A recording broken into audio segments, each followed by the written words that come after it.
Duok man savo pinigus dabar. Aš tau sakiau, mes neturime pinigų. Duok man savo pinigus, arba aš šausiu tau į veidą. Paskutinį kartą mes neturime pinigų. Ir tai galutinis, dabar eik iš čia. Tai štai, aš dabar tave nušausiu. Ir aš sunaikinsiu šią kavinę dabar. Oho.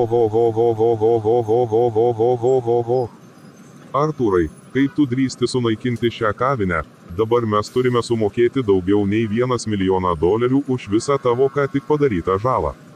Tai viskas, jūs esate įžemintas 10 metų. Dabar eikime prieš jiems atvykstant.